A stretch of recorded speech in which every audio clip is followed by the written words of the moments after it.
வணக்கம். வாங்க வீடியோவை பார்க்கலாம். இந்த முக்காடி செவுரு போடுறோங்க. இந்த செவுரு இப்படி தாங்க போடணும் மெத்தடு.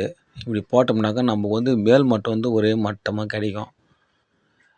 ஒரு லைன் நாட்டு ஒரு லைன் பாட்டு போட்டோம்னாக்கா மேல் மட்டத்தை அப் அண்ட் டவுன் வரும். ஆனால் இப்படி தான் போடணும் முறை.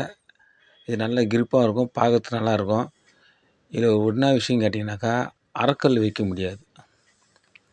அரைக்கல்லுங்க பாருங்கள், இந்த காலத்துக்கு கொஞ்சம் ஈரத்திலே கழிப்பில் அடிச்சிக்கங்க. இந்த கையை வச்சு இந்த மாதிரி கூறிட்டு ஒரு டப்பாவில் தண்ணி எடுத்து நல்லா அழுக்கி விட்டிங்கனாக்கா நல்லா கலவெல்லாம் நல்லா கேப்பெல்லாம் கீழே இறங்கிடும். பாருங்கள், அரைக்கல் வராது. நாட்டு பாட்டு மூழ்கல் தான் வைக்க முடியும். அரைக்கல் காலியாகாது. இப்போ தான் செஞ்சால் வேலை நல்லா நீட்டாக இருக்கும், நல்லா சுத்தமாகவும் இருக்கும்.